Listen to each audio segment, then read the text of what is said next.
इन सभी को। मैं नीतू अवतार फाउंडेशन के इस मंच में सभी का स्वागत करती हूँ। मेनका मैम, आपको बहुत बहुत स्वागत है इस मंच में। आज हमारी ध्यान और ज्ञान की यात्रा को मैम लेके जाएंगे। बट सबसे पहले आज ज्ञान की यात्रा होगी। मैम को कुछ काम है तो फिर ध्यान करते हैं।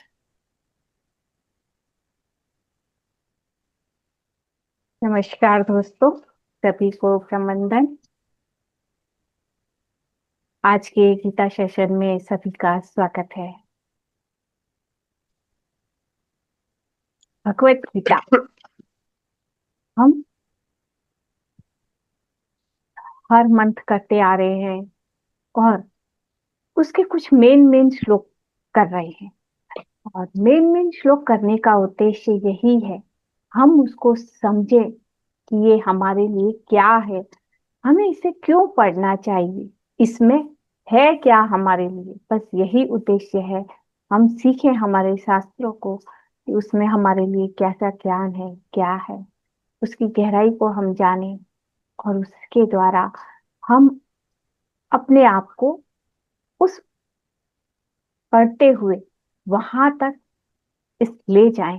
हमारा पढ़ने का ये उद्देश्य यही है। भगवत गीता है जो ब्रह्म ज्ञान, आत्मज्ञान और ब्रह्म ज्ञान शास्त्र कहा जाता है।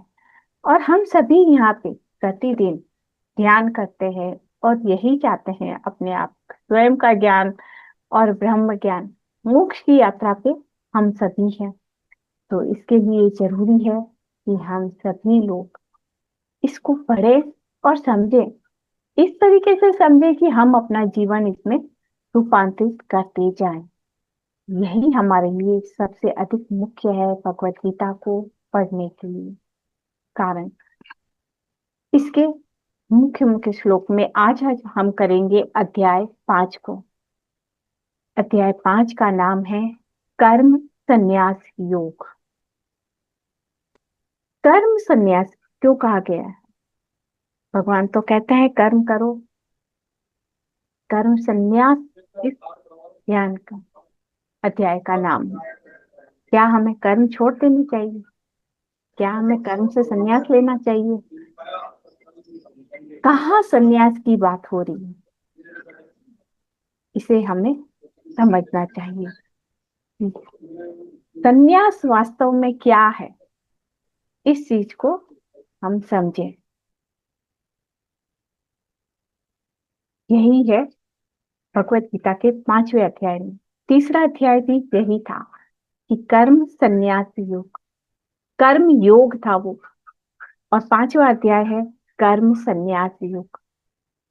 दोनों में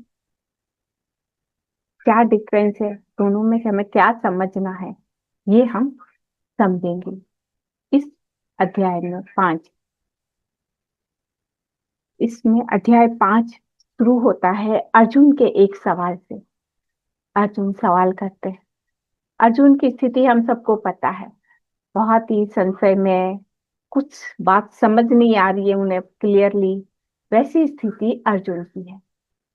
तो वहां यहाँ पे भी अर्जुन ये सवाल कर रहे हैं कि आपने कर्म का ज्ञान दिया है, फिर आप योग का ज्ञान दे रहे हैं, तो मैं क्या करूं?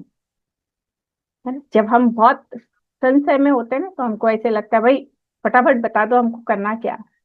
अर्जुन की स्थिति भी वही है, या बस आप मुझे क्लियरली बता दो मुझे करना क्या। आप दोनों बता रहे हो तो मैं तो और कंफ्यूज, मैं कंफ्यूज हो रहा हूँ, वैसा वर्डिंग है ना। मैं और संशय, पहले से ही संशय में हूँ, मैं और संशय में हो रहा हूँ कि मुझे करना क्या है, आप बताइए, क्लियरली बताइए। तो पहले अर्जुन यही सवाल करते हैं कि आप ज्ञान योग भी बोल रहे हो, आप कर्म भी करने के लिए बोल रहे हो, तो मैं करूँ क्या? तो दूसरे श्लोक में फिर भगवान उन्हें बताते हैं कि ज्ञान योग और कर्म योग दोनों ही एक ही मार्ग पे, हमारा जो डेस्टिनेशन है ना, दोनों पे चल के आप जाओगे एक ही जगह, पहुंचोगे एक ही जगह पे जहां आपको पहुंचना है। ज्ञान योग के माध्यम से भी पहुंच सकते हो और कर्म योग के माध्यम से भी पहुंच सकते हो, ये दोनों अलग अलग नहीं है। एक कर्म योगी भी कर्म करते हुए भी उस योग में इस कर्म किस तरीके से करना, अगर वो हम समझ जाएं और उस ढंग से हम कर्म करें, तो हम भी वहीं जाएंगे, पहुंच जाएंगे जहां एक योगी, सांख्य योगी जो कहते हैं ना, वो जहां पहुंचता है वहीं हम भी, कर्म योगी भी पहुंचता है। लेकिन फिर भी वो कहते हैं कर्म योग सबसे श्रेष्ठ मार्ग। दोनों का ज्ञान भी दे रहे, दोनों को ज्ञान देते हुए भी वो कहते हैं कि ये दोनों में कर्म योगी श्रेष्ठ है। तो इन दोनों को जो अलग अलग समझता है उन्हें वो कहते हैं ये नासमझ है। जो इन दोनों को अलग अलग मानता है वो नासमझी है। तो हम भी जैसे जहाँ इस सोसाइटी में रहते हैं ना, तो बहुत सारी ऐसी बातें होती है हमारे साथ में भी। कुछ बोलेंगे क्या आंख बंद करके बैठ जाते हो, इससे क्या होता है ना। और कुछ बोलेंगे कि नहीं, नहीं ये ध्यान योगी बोलेंगे नहीं ध्यान योग श्रेष्ठ है। कर्म योगी बोलते हैं नहीं कर्म योग श्रेष्ठ है। तो ये जो दोनों को अपना अपना श्रेष्ठ बताने का रहता है ना, वो सही नहीं है। दोनों मार्ग से हम जा सकते हैं, और दोनों को अगर हम साथ लेके चल सकते हैं तो बहुत अच्छा है। हम तो ध्यान भी करते हैं और हम कर्म भी करते हैं। ध्यान के माध्यम से हम जागृत होते जाते हैं कि हमें किस तरीके से कर्म करने हैं, उतना हम समझते हुए हम कर्म करते हैं। तो इसमें मुख्य श्लोक में हम देख रहे हैं, तो श्लोक संख्या 5, यत् सांख्ये प्राप्यते स्थानं तयोगैरपि गम्यते एकं सांख्यं च योगं च यः पश्यति स पश्यति। इस सांख्य योग, योगियों के द्वारा जो तत्व प्राप्त होता है ना, कर्म योगी के द्वारा भी वही प्राप्त होता है। वो भी उसी तत्व को प्राप्त करता है। तो इन दोनों को अलग नहीं देखना है। एकम सांख्यम जो कर्म योगी है वही ज्ञान योगी के लिए है, और इन दोनों को जो एक देखता है वही वास्तव में देखता है। यह पश्यति स पश्यति, यह पश्यति यानी कि जो इनको ऐसे देखता है वही देखता है, वास्तव में वही देखता है। मतलब क्या हुआ इसका, कि जो इसको जानता है, एक पश्यति का मतलब है जो इसको जानता है वही वास्तव में जानता है। इन दोनों को अलग अलग देखना, उन्हें कहा गया है बाला पृथक बाला। मतलब वो बच्चे के समान है, ये सही समझ नहीं है। तो इन दोनों को हम अलग अलग नहीं देखना है। अपने आप को श्रेष्ठ या दूसरे को हम अलग देखें अपने से, ऐसा कभी भी नहीं करना है। सभी का रेस्पेक्ट करते हुए हमें आगे बढ़ना चाहिए, वही सही है। और इसमें हमारा जैसे नो जजमेंट नो कंप्लेन भी अगर देखा जाए तो वो भी है, कि हम किसी के प्रति कोई जजमेंट ना करें, किसी के प्रति कोई भी कंप्लेन भी हम ना करें। नेक्स्ट श्लोक है, यस फ्रेंड्स, आप में से जो भी पढ़ना चाहे इस श्लोक को पढ़े। श्लोक संख्या 7।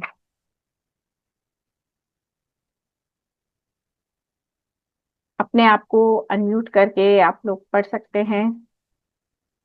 योगयुक्तो विशुद्धात्मा विजितात्मा जितेन्द्रियः सर्वभूतात्मा कुर्वन्नपि न लिप्यते। हाँ, थैंक यू सुभा जी। कि योग युक्तो विशुद्धात्मा, जो योग से युक्त है। योग से युक्त यानी क्या हुआ, हम योग साधना ही तो करते हैं, और योग साधना में हम क्या करते हैं, अपने आप से जुड़ने की कोशिश करते हैं ना, वही हो गया जो खुद से जुड़ा हुआ है योग साधना के द्वारा, वो युक्त है। उसे अपनी स्वयं से जो जुड़ा हुआ है योग के द्वारा, वो योग युक्तो जो इस तरीके से स्वयं से जुड़ा हुआ है, जिसे हम कहते हैं अपना हायर सेल्फ से जुड़ा हुआ है, विशुद्ध आत्मा, जिसका चित्त पूरी तरीके से शांत हो गया। जब हायर से जुड़ जाते हैं तो अपना चित्त तो स्वतः ही शांत हो जाता है, और यह चित्त शांत होता है तभी हम पूरी तरीके से हायर से अलाइन हो पाते हैं। विजित आत्मा, जिसका मन शांत हो गया है। विजित आत्मा यानी कि मन को जिसने जीत लिया है, अपनी आत्मा के साथ में जुड़ गया है। वो है तो आत्मा का हिस्सा ही, लेकिन अपनी चलायमान गति से वो थोड़ा सा आत्मा का फॉलो नहीं करते हुए अपनी स्वयं की गति में ही वो चलता है। विजित आत्मा यानी कि उनका मन पूरी तरीके से स्थिर हो गया, जितेंद्रिय, मन और इंद्रियां सब शांत हो गई है। इस ऐसा विशुद्ध आत्मा जिसका चित्त, मन, इंद्रिया सभी योग युक्त हो गए हैं। सर्वभूतात्म भूतात्मा, जो सभी भूत आत्माओं के साथ में, यानी भूतात्मा क्या हुआ, सभी जीवात्माएं, हम सभी, वो सभी जीवात्माओं के साथ में एक है ना। सर्वभूतात्मा की अपनी आत्मा को सब प्राणियों में वो देखता है, जिसे हम कहते हैं ना वननेस फील करना, कि यहाँ कोई अलग नहीं है, हम सभी एक है, ऐसा जो देखता है। कुर्वन् नपि न लिप्यते, वो कार्य करते हुए भी कहीं पे भी लिप्त यानी कि कर्म फल की इच्छा में कार्य नहीं करता है। कार्य करता है लेकिन कहीं पे भी लिप्त यानी कि उससे अटैच नहीं होता, उससे जुड़ता नहीं है, बस वो करता है। उसके बाद में चाहे उसका रिजल्ट कैसा भी आए, वो अपने आप को वहां से अलग ही रखता है। उसके रिजल्ट में कहीं पे भी अपने आप को सुख और दुख महसूस नहीं करता है, क्योंकि वो पूरी तरीके से शांत है। हम सुख और दुख कहाँ महसूस करते हैं? मन में महसूस करते हैं।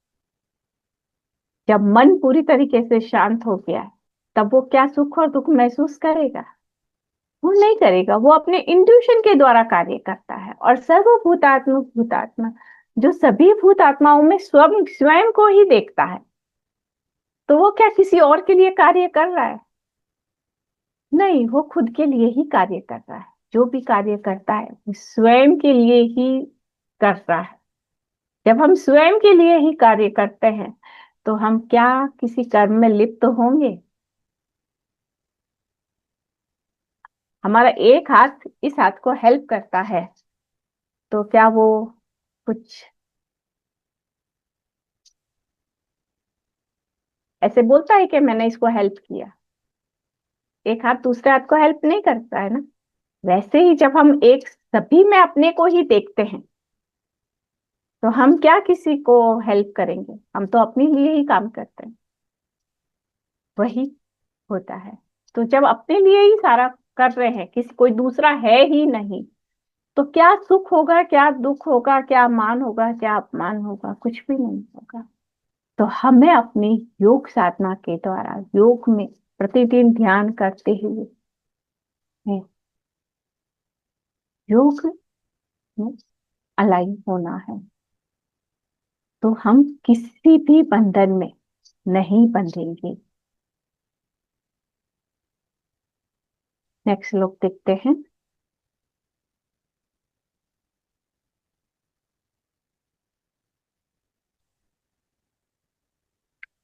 फाइट एंड यस फ्रेंड्स, कोई और भी अगर पढ़ना चाहे तो पढ़ सकते हैं।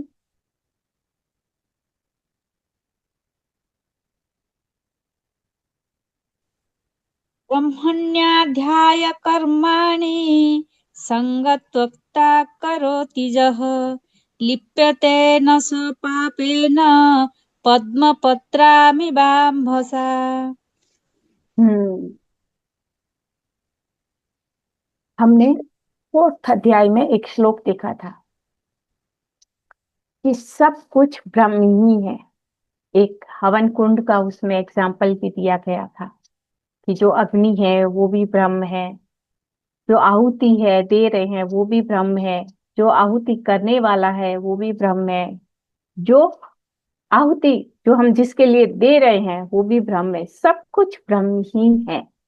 जो इसको जान जाता है वो ब्रह्म के समान हो जाता है। तो यहाँ पे भी यही आ रहा है कि ब्रह्मणि आधाय कर्माणि, बस उसी ब्रह्म को ही आधार रखते हुए जो कर्म करता है, संगम त्यक्त्वा करोति यः, किसी भी तरह के आसक्ति में वो नहीं रहता है। हम आसक्ति में कब होते हैं?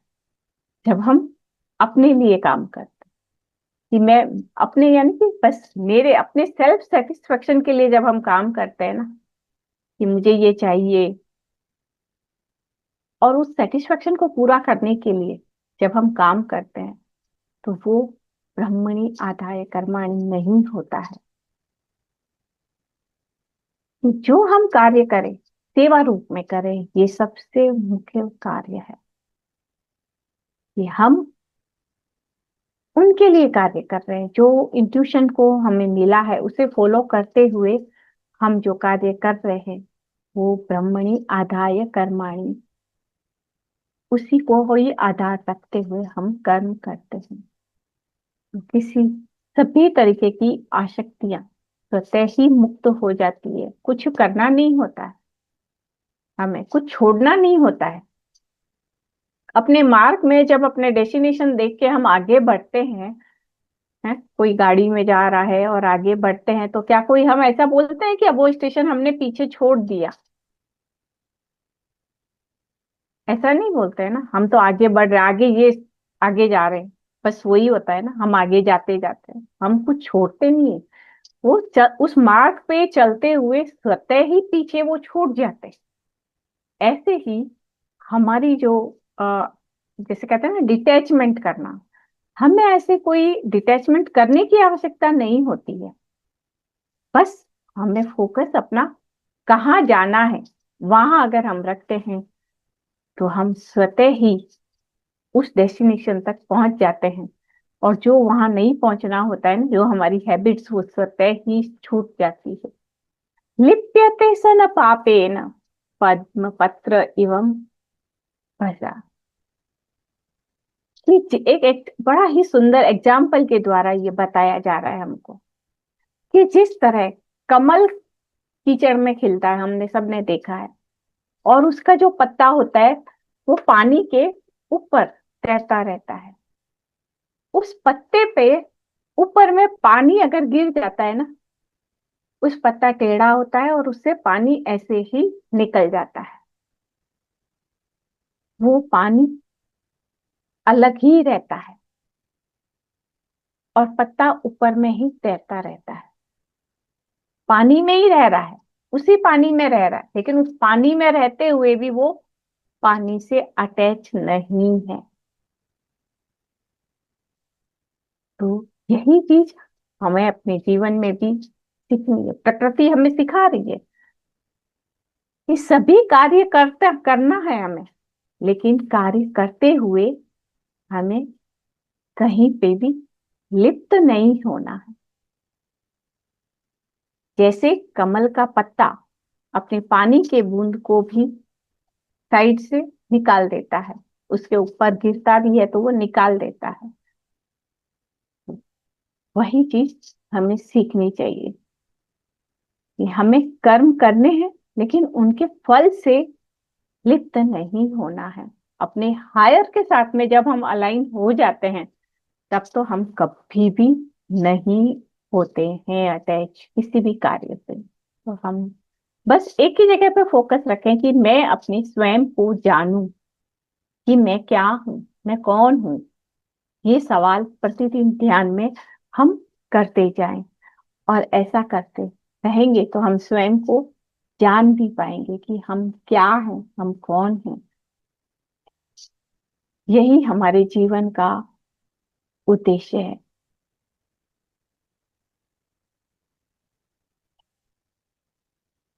नेक्स्ट श्लोक। यस फ्रेंड्स, 511 नंबर, जो भी इसे पढ़ना चाहे आप में से अपना हैंड रेज कर सकते हैं, अपने आप को अनम्यूट भी कर सकते हैं।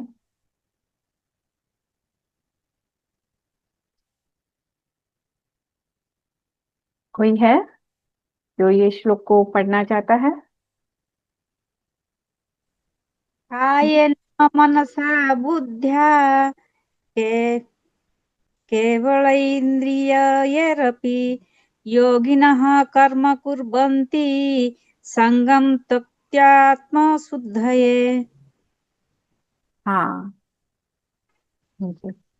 कायेन मनसा बुद्धया केवलैरिन्द्रियैरपि, कि जो काय शरीर है, मन है, बुद्धि है और इंद्रियां हैं, योगिना कर्म कुर्वन्ति संगं त्यक्तो आत्मविशुद्धये। जो योगी है, योगी यानी कि आ, जो कर्म योगी है, जहाँ केवल योगी ना आता, योगी आता है, वहां मतलब कर्म योगी है। जो कर्म योगी है वो कर्म करता है, कर्म करते हुए स्वयं बिना आसक्ति के। जो शरीर, मन, बुद्धि, इंद्रियां, हम जब कर्म करते हैं तो इन सब की आवश्यकता होती है, लेकिन कर्म करते हुए वो सभी तरह की आसक्तियों को त्याग करते हुए आत्म विशुद्ध ही पूरी तरीके से इनको, मन बुद्धि को शुद्ध करते हुए कार्य करता है, तो वो किसी भी तरीके की आसक्ति में नहीं पड़ता है। आत्म विशुद्धि है, आत्मा हमेशा शुद्ध ही होती है। वो आत्मा शुद्ध करने की जो बात करते हैं ना, ये आत्म शुद्ध, ये भगवत गीता में आत्मा, जो मन बुद्धि इंद्रियां है, जो चित्त है, उसके लिए भी आत्मा शब्द ही आया है। ऐसा हमने अध्याय 6 में भी हमने जब किया था तब देखा था कि उद्धरेत आत्मनात् आत्मानम, कि आत्मा के द्वारा आत्मा को शुद्ध को, आत्मा के द्वारा आत्मा में स्थिर होना। तो वो क्या है? एक आत्मा जो आया है वो स्वयं के लिए आया है, और एक आत्मा उसमें आया है वो है हमारा मन बुद्धि चित्त, उसके लिए आया है। तो अशुद्धि जो बोलते हैं ना, कि जो शुद्ध करना होता है वो कहाँ करना होता है? अपनी चित्त को करना होता है। चित्त को, जो वृत्तियां हैं, उन वृत्तियों को अलाइन करते हुए सबको ध्यान के द्वारा, ज्ञान के द्वारा, स्वाध्याय के द्वारा हम उन सभी चित्त की वृत्तियों से निरोध होने का कार्य करते हैं। यम नियम उनका भी हम पालन करते हैं। ऐसा करते हुए हमारा सभी चित्त की जब शुद्धियां हो जाती है तो संगन त्यक्त्वा, सभी तरीके की आसक्तियों को त्यागना। ये केवल हमें फोकस, हमें अपने अंदर में क्या डालना है ना, उस पे करना है। यम नियम, अपने विचारों को किस तरीके से पहले हम पॉजिटिव करें, और पॉजिटिव के बाद में हमको निर्गुण में जाना है। तो इस तरीके से कार्य करते हुए अपनी शरीर मन बुद्धि और इंद्रियों को पूरी तरीके से हम कल्चर कर लेते हैं, और वही हमें करना है। खुद को पूरी तरीके से कल्चर करते हुए किसी भी तरीके की आसक्ति में नहीं जाना है। ये जो आ रहा है आसक्ति वर्ड, कर्म फल का त्याग, ये कितना बार बार आ रहा है, कितना महत्वपूर्ण है ये हमारे लिए, इसको जानना समझना कि आसक्ति का त्याग ही सबसे बड़ा बताया गया है। हमारा बार बार जन्म लेने का कारण भी यही है कि हम आसक्ति में रहते हैं। ये मेरा है, ये तेरा है, ये मान अपमान, क्यों? क्योंकि हम स्वयं को नहीं जानते कि हम क्या हैं। इसके लिए हम इन आसक्ति में रहते हैं। जब हम स्वयं को जान जाते हैं ना, अभी हम अपने आप में इस रूप से जानते हैं स्वयं को, ये मैं हूँ, ये तू है, ऐसे रूप आकार को देखते हुए अभी हम जानते हैं। जब हम अपने वास्तव स्वरूप से अब जब हम जुड़ जाते हैं ना, हम क्या हैं, इसको जब हम जान जाते हैं, तो फिर किसी भी तरीके की आसक्ति, भय कुछ भी नहीं होता है। कोई मान, कोई अपमान, ऐसा कुछ महसूस नहीं होता है। सब एक ही है, उस भाव में रहते हैं। यहाँ कोई दूसरा है ही नहीं। ऐसा इस यात्रा में चलते हुए हमें यही जानना है, भगवत गीता यही कह रहा है। ऐसा योगी हमें बनना है जहाँ कोई दूसरा ही नहीं हो। जब कोई दूसरा है ही नहीं, तो कैसी आ सकती, और कैसा जैसे किसी से मनमुटाव होगा, कोई मान अपमान होगा, है ना, तेरा मेरा, ऐसा कुछ होगा ही नहीं। यही यात्रा है हमारी इस जीवन की, कि हम अपने इस जीवन की यात्रा में आगे बढ़ते जाएं। ये कौन कर रहा है इसे?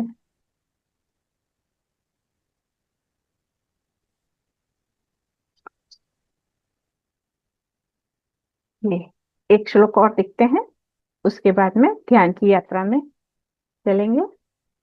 श्लोक नंबर 14। मैम मैं बड़ा करके देखने से तब हो गया है, ध्यान जिसके नहीं। Sorry sorry ma'am. Okay okay, no problem. चलिए पढ़िए। हाँ।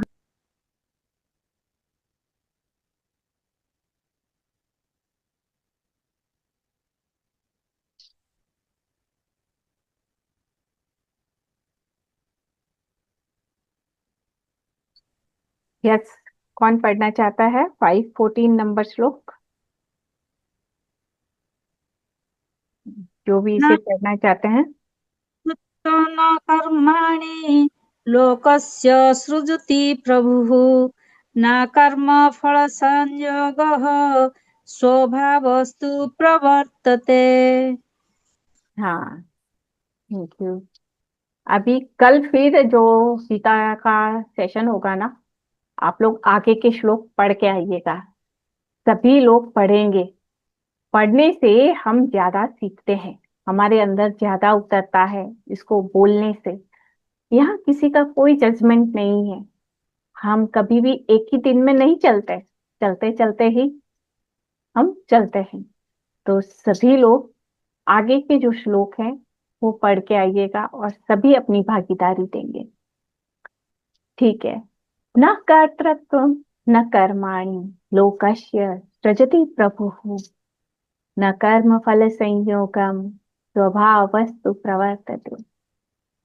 ये कितना सुंदर है, इसको हम समझें। जैसे हम कहते हैं ना कि मैं करता हूँ, मैंने ये किया, मैंने इतना इतना सुंदर घर बनाया, मैंने ये ऐसा किया, जैसे हम अपने आप को मैं को जोड़ के रखते हैं। तो यहाँ भगवान कहते हैं कि मैं किसी को भी कर्ता नहीं बनाता। न कर्तृत्व, किसी को भी कर्ता नहीं बनाता है, और न ही किसी को कोई कर्म करने के लिए वो कहते हैं। इस लोक में सृजति प्रभु, इस लोक में वो किसी को भी न कर्म करने के लिए प्रेरित कर, मतलब तुम करो, ऐसा वो नहीं कहते हैं। और न ही कर्म फल संयोगम, और उन्होंने न ही किसी कर्म फल के साथ अटैच होने के लिए ये रचना की है। स्वभाव वस्तु प्रवर्तते। परंतु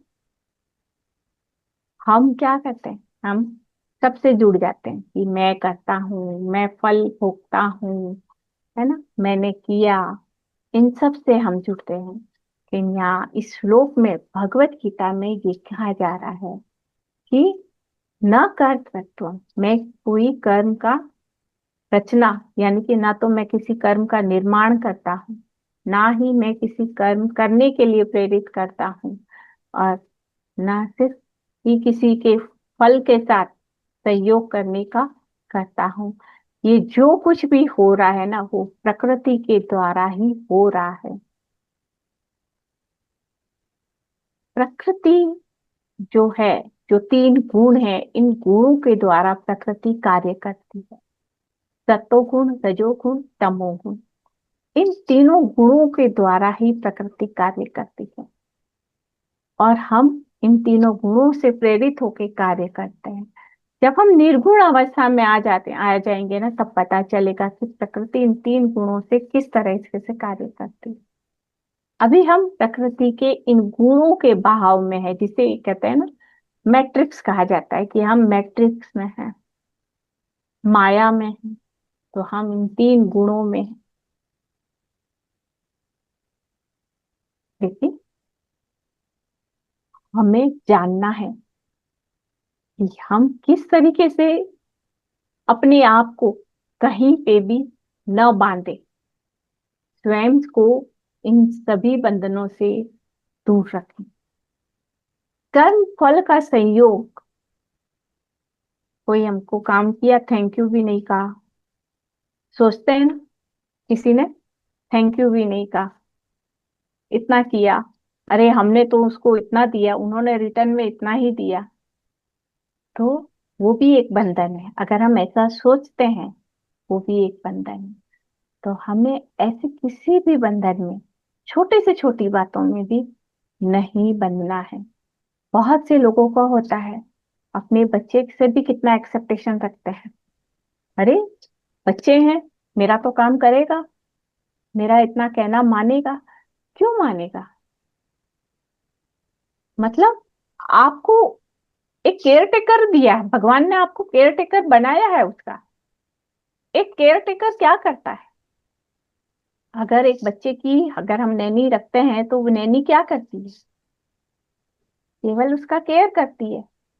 क्या वो वापस करती है कि नहीं, आज मैं इसका इतना ख्याल रख रही हूँ, तो वो वापस से मेरा करेगा? तो हम क्यों एक्सेप्टेशन रखते हैं? भगवान ने हमको वो दिए हैं बच्चे, तो हम केवल उनकी केयर करें, उनकी अच्छी परवरिश करें।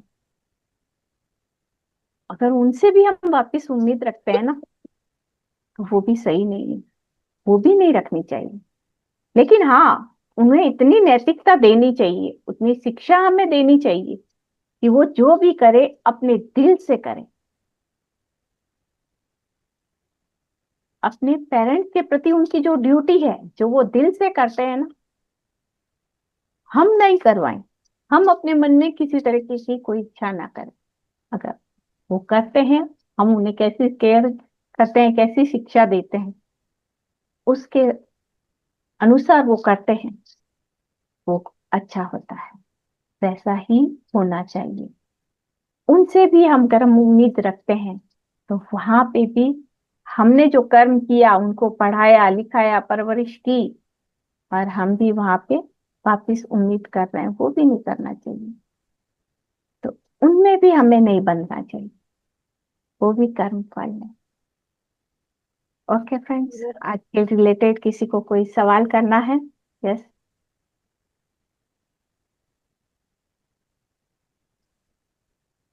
किसी का कोई प्रश्न है तो मैम से पूछ सकते हैं। मैडम आपने ना ये बहुत अच्छी बात कही कि उनसे उम्मीद नहीं रखनी चाहिए। पर आजकल तो कितने माँ बाप बोल देते हैं ये वाले आवाज शब्द आनी बंद हो गई कि ना? हमने। आवाज नहीं आ रही? नहीं आ रही है मैम, आपको नहीं आ रही है? नहीं, मेरे को तो आ रही है। हाँ आप बोलिए मैम को शायद मैं- हो गया था नेटवर्क इशू। हाँ हाँ, मेरा तो कनेक्शन, मैम हाँ ये जो बात आपने कही ना, हम्म आजकल जनरली कह देते हैं माँ बाप कि जैसे कुछ बात होती है बच्चों की सही पसंद नहीं आती। मैं देखती हूँ अपने घर में भी वैसे भी कि हमने तुम्हें इतना पढ़ाया लिखाया, और अब तुमसे जैसे शादी वगैरह की कोई बात होती है, उनको पसंद नहीं आई बच्चों को, तो माँ बाप फादर चाह रहे हैं कि भाई इसी से हो, कि तुमसे ज्यादा मैं जानता हूँ। तो बच्चा कहता है कि जिंदगी तो मैंने निभानी है। तो ये वाली बातें हो जाती हैं कि मैंने तुम्हें यूं ही पढ़ाया लिखाया, इतना सब कुछ करा कि ये व्यर्थ है मेरा। हो जाता है ये वाली बातें। जी जी। आप सही कह रहे हो। तो अब इसीलिए ऐसे जब समय में क्या करें? हाँ, क्या करें? कैसे समझाएं उनको फिर? बच्चों को प्यार देना चाहिए। उन्हें हाँ, प्यार की ज्यादा आवश्यकता होती है। और ऐसे समय में हाँ, वो हम दुखी हो रहे हैं, ये हमारे अपना विचार है ना। हमने उनको अपने विचारों हाँ, को उनसे बांध लिया, और तभी हम कर्म फल की इच्छा कर रहे हैं ना, तभी हम सुख और जी। दुख में हो रहे हैं। अगर हम बंधे ही नहीं वहां, अच्छा। हाँ, कि जैसा अच्छा, हम हम तब भी कर्म फल में बन जाते हैं, कर्म हमारे तब भी बन जाते हैं। हाँ हाँ, बिल्कुल बनते हैं। अच्छी है। हम जबकि हमने कोई बुरा नहीं चाहा, कुछ नहीं हाँ करे, तब भी कर्म फल बन गए मैम। हाँ, बिल्कुल बनते हैं ना। आप अच्छी है। वहां पे वो अपने आप को बांध रहे हो, आप सुख और दुख से बंध रहे हो कहीं ना कहीं। अच्छी है। अच्छा, तो ये चीज है। हाँ, आप बंध रहे हो ना सुख और दुख से, तो आप बंध रहे हो वहां पे।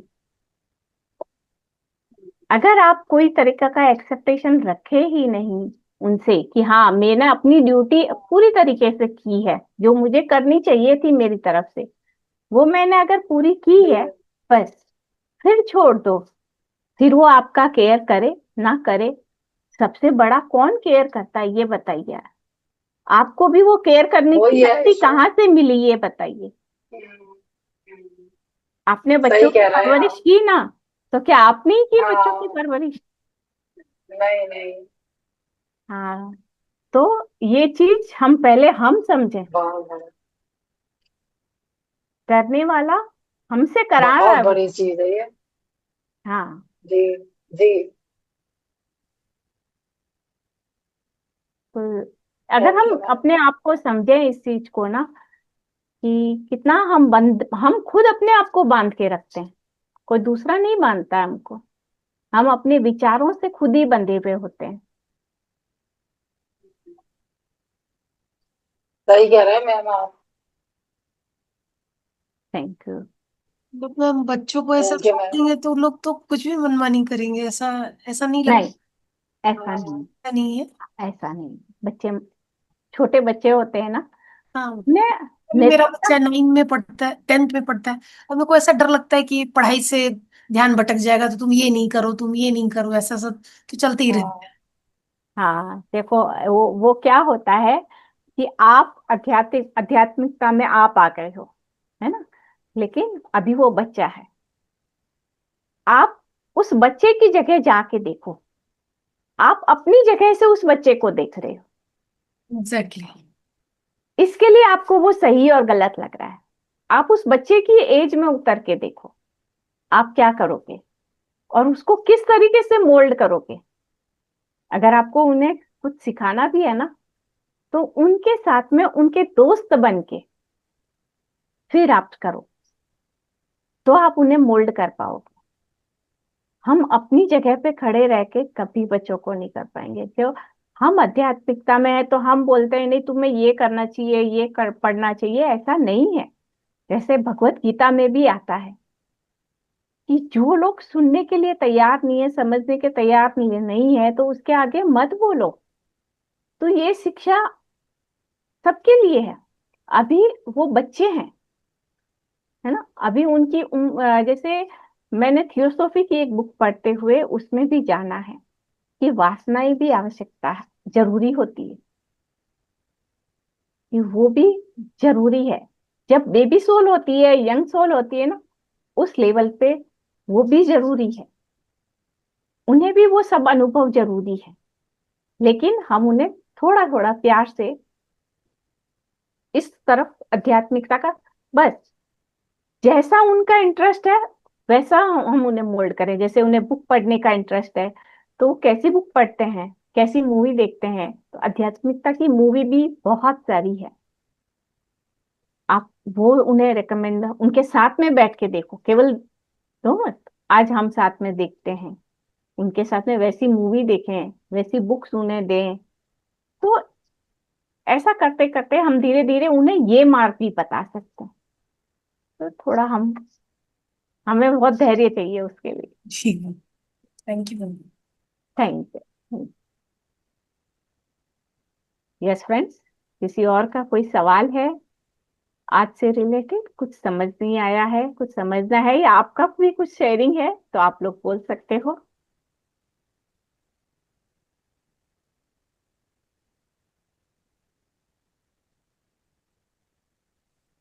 ठीक है, नहीं है तो हम ध्यान की यात्रा में चलते हैं। थैंक यू मैम, आपका बहुत बहुत धन्यवाद। इसी तरह आके हमारी ज्ञान की यात्रा को आगे लेके चलिए। Thank you, thank you, thank you.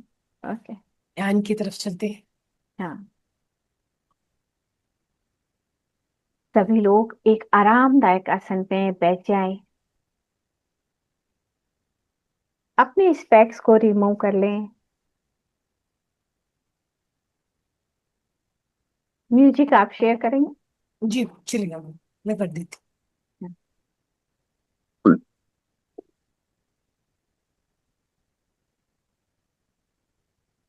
अपने पाम को क्रॉस करें, अपनी फिंगर्स को क्रॉस करके आराम से अपनी गोद में रखें। एकदम रिलैक्स और शांत, और अपनी आंखों को कोमलता से बंद करते हुए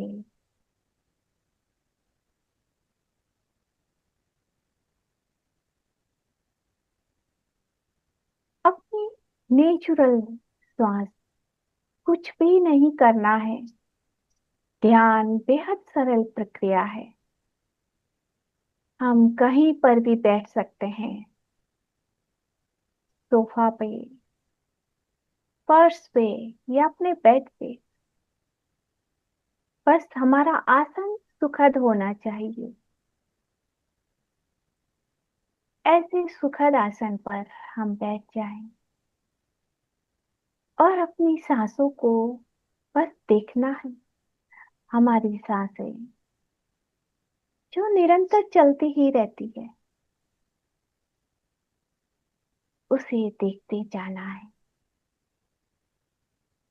महसूस करें इस समय हमारी कौन सी नोस्ट्रल चल रही है, लेफ्ट या राइट।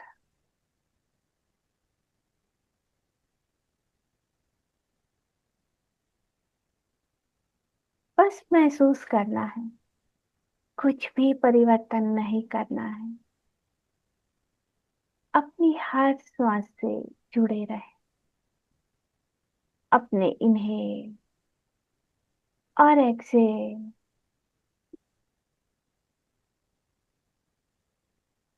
हर श्वास के साथ एक हो जाएं।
नीतू जी ध्यान से बाहर कर दीजिए, उनको निकालिए। नीतू मैम, आवाज नहीं आ रही मैम।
सुनाई नहीं दे रही है मैडम, आपका म्यूट में है।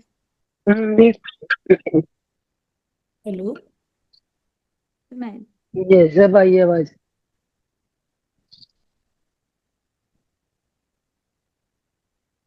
धीरे धीरे ध्यान से बाहर आ जाए।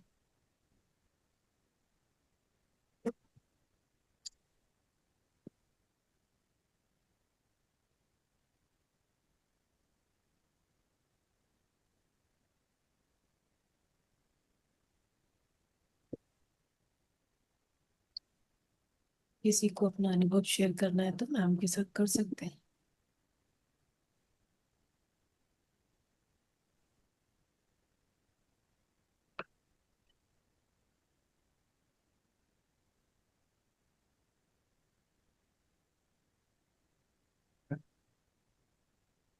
यस मास्टर, कोई भी अपना कुछ अनुभव शेयर करना चाहता है तो कर सकते हैं।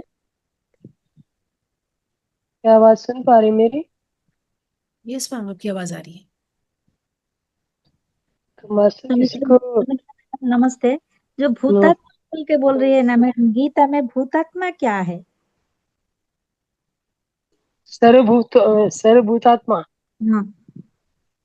तो हमारा सर्वभूत जो है, ये पूरा शरीर जो है, अच्छा। पूरा सर्वधि साक्षी भूतम, हाँ इस हाँ। शरीर की ही उपमाएं दी गई है मैम। ओके। मतलब संपूर्णता से, पूर्णता से, मतलब आत्मा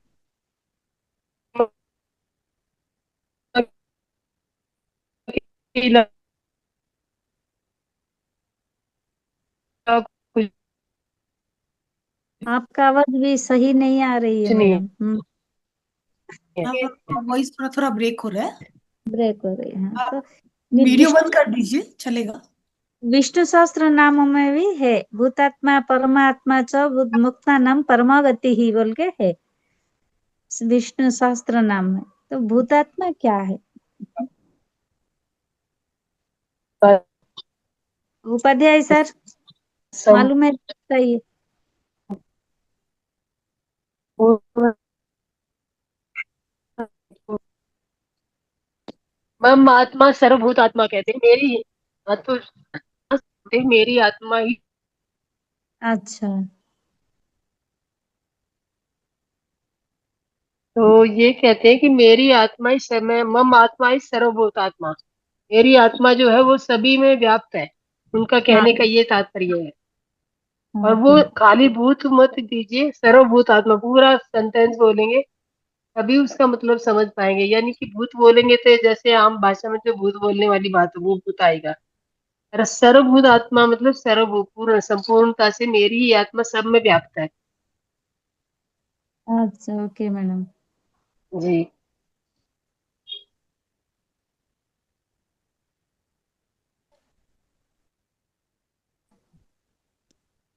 यस मास्टर, किसी और को कुछ कहना है, बोलना है, या फिर अपनी वाणी को यहीं पे विराम दिया जाए? नीतू जी। अपनी वाणी को अपन यही विराम देते हैं। सभी को शुभ रात्रि। सभी का दिन मंगलमय।